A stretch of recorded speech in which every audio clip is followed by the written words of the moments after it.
आज हम लोग यहाँ पास BSc second year computer science का मोस्ट इंपोर्टेंट क्वेश्चन देखने वाले हैं जो कि आपके एग्जाम में जरूर पूछा जाएगा। और मैं आपको बता दूं, बहुत से स्टूडेंट काफ़ी ज़्यादा कंफ्यूज होते हैं कि क्या बीएससी सेकेंड ईयर का जो आपका सेकेंड पेपर होता है क्या वो माइनर का रहता है या फिर मेजर का रहता है। जो यहाँ पास मेजर लिए होते हैं उनका ये मेजर पार्ट 2 होता है और जो अलग से सब्जेक्ट लेते हैं उनके लिए माइनर रहता है। तो लास्ट तक देखिएगा क्योंकि यहाँ पास मैं सीक्वेंस बाय सीक्वेंस आपको बताऊंगा कि कौन क्वेश्चन सबसे पहले आप लोग रेडी करिए, क्योंकि आपके पास बहुत कम टाइम बचा हुआ है तो आप लोग उन्हें सबसे पहले रेडी करिएगा। तो चलिए हम एक एक करके पूरे क्वेश्चन को देख लेते हैं। पहला यूनिट, तो पहला यूनिट आपका आता है ऑब्जेक्ट ओरिएंटेड प्रोग्रामिंग के परिचय, मूलभूत अवधारणा के बारे में लिखिए, यानी कि introduction and fundamental concept of object oriented programming. जो आपका ऑब्जेक्ट ओरिएंटेड प्रोग्रामिंग है, कभी कभी आपसे ये उप्स के बारे में पूछ लिया जाएगा कि उप्स क्या होते हैं। एक शॉर्ट फॉर्म होता है और फुल फॉर्म उसका ऑब्जेक्ट ओरिएंटेड प्रोग्रामिंग कहते हैं। फिर दूसरा क्वेश्चन, ये भी इंपॉर्टेंट क्वेश्चन है, जावा के इतिहास, कथनों और लक्षणों के बारे में लिखिए, यानी कि हिस्ट्री के बारे में, स्टेटमेंट के बारे में आप लोग के यहाँ पास बताना है। क्योंकि ये क्वेश्चन पूछ लिया गया था इसलिए आप लोग इन्हें कर सकते हैं। एंड इसके बाद पूछा गया है जावा की विशेषताएं क्या है, जो कि मोस्ट इंपॉर्टेंट है। जावा की विशेषता यहाँ पर पूछ लिया जाता है हमेशा, तो आप लोग इन्हें कर सकते हैं। एंड इसके बाद फिर आपके आता है जावा तथा वर्ल्ड वाइड वेब, तो आप लोग इन्हें छोड़ भी सकते हैं, अगर आपके पास टाइम रहा तो कर लीजिएगा। इन क्वेश्चन के आने काफ़ी ज़्यादा संभावना है, जो यहाँ पर मैं इंपॉर्टेंट टिक करते जा रहा हूँ। एंड इसके बाद पूछा गया टोकन्स के बारे में, जावा की ही क्वेश्चन होता है, ये इंपॉर्टेंट क्वेश्चन है। तो हम लोग पहले यूनिट में कुछ ऐसे इंपॉर्टेंट क्वेश्चन को देख लिए हैं। यहाँ पर पूछा गया है जावा वर्चुअल मशीन के बारे में, तो बहुत ज़्यादा इंपॉर्टेंट हो जाता है आपका जावा वर्चुअल मशीन, तो आप लोग इन्हें कर सकते हैं। एंड इसके बाद फिर आपका कमांड लाइन आर्ग्यूमेंट के बारे में, तो आप लोग इन्हें कर सकते हैं। एंड इसके बाद फिर मोस्ट इंपॉर्टेंट है वो है आपका ऑब्जेक्ट ओरिएंटेड अवधारणा के लाभ होते हैं, अनुप्रयोग होते हैं, यानी कि जो आपका ऑब्जेक्ट ओरिएंटेड प्रोग्रामिंग होगा इसके अंदर आपके क्या होते हैं, बहुत से बेनिफिट आपको बताना पड़ता है। अगर आप लोग मुझे इंस्टाग्राम में फॉलो नहीं किए हैं तो आप लोग कर लीजिएगा। एंड आप लोग हमारे व्हाट्सअप चैनल्स या फिर आप लोग हमारे व्हाट्सअप ग्रुप में ज्वाइन नहीं हुए हैं तो प्लीज़ वहाँ ज्वाइन हो जाइएगा, क्योंकि वहाँ बहुत से स्टूडेंट हमसे कनेक्ट रहते हैं, तो हम आप लोग का हेल्प हमेशा करते रहते हैं। अब हम लोग यहाँ पर देखेंगे अपना सेकेंड यूनिट, जावा में स्थिरांक के बारे में लिखो। ये क्वेश्चन पूछा गया था इसलिए आप लोग इन्हें टिक कर सकते हैं। एंड जो आपका जावा में जो वेरिएबल्स होते हैं, इनके जो वैल्यू हो गया, स्कोप हो गया, तो कुछ इन्हें देख सकते हैं। एंड मोस्ट इंपॉर्टेंट है वो आपका जावा में डाटा प्रकार के बारे में, तो आप इन्हें कर सकते हैं, ये भी इंपॉर्टेंट है। एंड यहाँ पास आता है जावा में एक्सप्रेशंस, जो आपका टाइप्स कन्वर्जन है ये पूछ लिया जाएगा, तो आप लोग इन्हें कर सकते हैं। एंड जो आपका 6वां नंबर का क्वेश्चन है वो यहाँ पास आप लोग छोड़ भी सकते हैं। एंड इसके बाद फिर हम लोग देखेंगे अपना अगला कंट्रोल स्ट्रक्चर के बारे में, तो ये क्वेश्चन आपके प्रीवियस क्वेश्चन में पूछा गया था, तो आप लोग इन्हें देख लीजिए।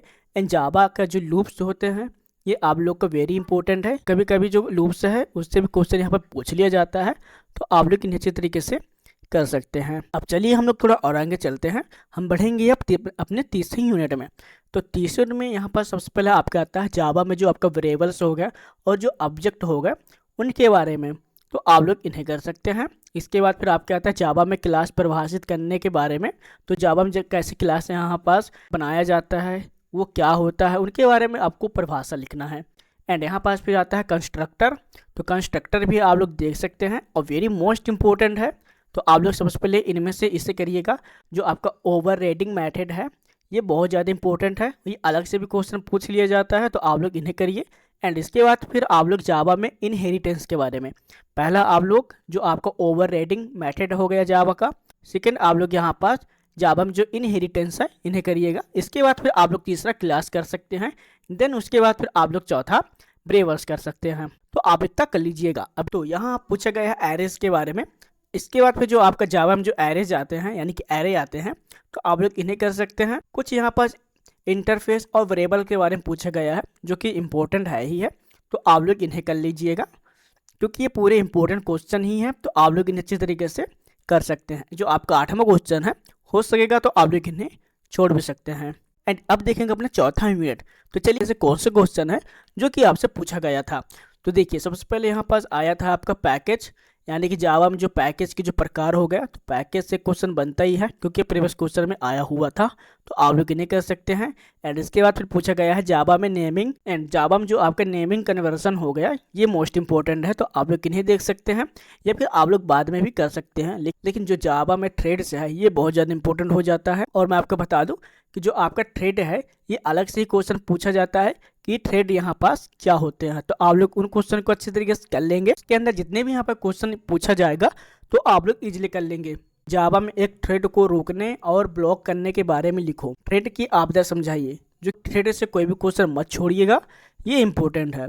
जावा में यहाँ पर सिंक्रोनाइजेशन के बारे में पूछा गया है, तो हो सकेगा फर्स्ट टाइम रहा तो कर लेना, वरना आप लोग इसे भी छोड़ सकते हैं। जावा में एक्सपेंशन का उपयोग कर डिबगिंग के बारे में बताइए। जो आपका डिबगिंग है आप लोग हो सकेगा तो करिएगा, वरना इसको छोड़ दीजिएगा। वेब पेज को डिजाइन करने के लिए कैसे इसका उपयोग किया जाता है तो आप लोग इन्हें कर सकते हैं। देन इसके बाद फिर आता है HTML फाइल। हो सकेगा तो आप लोग कर लीजिएगा, क्योंकि इसमें एप्लेट्स जो है ये क्वेश्चन जरूर आता है। इनका एक अलग से टॉपिक बनता है, इसलिए आप लोग इन्हें कर सकते हैं, या फिर इससे जो रिलेटेड टॉपिक हो उन्हें कर लीजिएगा। साथ में यहाँ पर पूछा गया स्विच के बारे में, तो स्विच बहुत ज़्यादा इंपॉर्टेंट हो जाता है, क्योंकि ये क्वेश्चन एक बार पूछ लिया गया था। तो आप लोग पहले इसे करिएगा। सेकंड, आप लोग जो एप्लेट्स है आप लोग उन्हें कर लीजिएगा। थर्ड, आप लोग यहाँ पर वेब पेज कर लीजिएगा। एंड इसके बाद जो भी इसके बाद फिर हो सकेगा तो आप लोग छठे नंबर कर सकते हैं। देखिए 5वें मिनट में यहाँ पास भी एप्लेट्स दिया हुआ है। आपको यहाँ पास बता दूं कि बहुत से क्वेश्चन आप लोगों को एक सीक्वेंस बाय सीक्वेंस नहीं मिलने वाला, क्योंकि बहुत से क्वेश्चन आपके यूनिट 3 में देखने को मिल जाएंगे और बहुत से क्वेश्चन आप लोगों को यूनिट 4 में देखने को मिल जाएगा। तो आप लोग को थोड़ा सा यहाँ पर डिटेल से पढ़ना है कि ये क्वेश्चन कहाँ है, क्योंकि क्वेश्चन यहाँ से वहाँ हो सकते हैं, लेकिन ये पूरे क्वेश्चन आपके एग्जाम में आए हुए हैं। यहाँ पास मैं प्रोवाइड करा रहा हूँ, क्योंकि बहुत से यूनिवर्सिटी में जो आपका क्वेश्चन बैंक या फिर बुक्स या फिर कुछ सीरीज बनते हैं वो अलग अलग तरीके से अरेंज किया जाए। जो आपका एप्लेट्स के जो टैग हो गया, एप्लेट्स से जो क्वेश्चन बनते हैं ये इंपॉर्टेंट, इन्हें कर लीजिएगा। इसके बाद फिर जावा में जो आपके डिस्प्ले की आइकन के बारे में आपको बताना है, इंपॉर्टेंट क्वेश्चन है। इसके बाद जो आपका आता है जावा में संख्यात्मक यानी कि न्यूमेरिकल वैल्यू तो यहाँ पर डिस्प्ले करते हैं भी दिखाते हैं। हो सकेगा तो आप लोग इन्हें कर सकते हैं या फिर नहीं भी कर सकते। यहाँ पर पूछा गया है एप्लेट्स में कंट्रोल लूप्स के उपयोग करने के बारे में। जो आपका एप्लेट्स आता है इससे क्वेश्चन बनेंगे तो आप लोग इन्हें कर लीजिएगा। देन इसके बाद जो आपके आता है इनपुट आउट के बारे में, इनपुट और आउटपुट आपदा के बारे में, जो कि बहुत ज़्यादा इंपॉर्टेंट क्वेश्चन है, तो आप लोग इन्हें कर सकते हैं। एंड यहाँ पर पूछा गया कि जावा में फाइल बनाने के बारे में लिखिए, जो कि ये क्वेश्चन आपके लॉग में भी पूछ लिया जाएगा। प्रिमिटिव डाटा टाइप्स को हैंडल करने के बारे में, तो ये भी क्वेश्चन आपके लॉग में पूछे जा सकते हैं। देन यहाँ पर जो आपका इंटरएक्टिव इनपुट हो गया और आउटपुट हो गया, ये क्वेश्चन पूछा गया था, क्योंकि इसलिए यहाँ पर इंपॉर्टेंट टिक है। एंड यहाँ पर पूछा गया जावा में कनेक्टिंग हो गया यहाँ पास, तो आप लोग जावा में कनेक्टिंग हो गया, फिर बफरिंग के बारे में यहाँ पास आपको बताना है, तो ये वेरी मोस्ट इंपॉर्टेंट है। तो कुछ हम लोग यहाँ पर टॉप ऐसे इंपॉर्टेंट क्वेश्चन देख लिए हैं। आपके एग्जाम में 70% क्वेश्चन बनेगा। अगर आप लोग एग्जाम की तैयारी कर रहे होंगे तो प्लीज़ अच्छे तरीके से कर लीजिएगा, और ये क्वेश्चन हमेशा हर साल पूछता रहेगा, इसलिए यहाँ पर मैं इंपॉर्टेंट क्वेश्चन बना दिया हूँ। तो चलिए मिलते हैं इसके नेक्स्ट वीडियो में, जब तक के लिए जय हिंद, बाय बाय।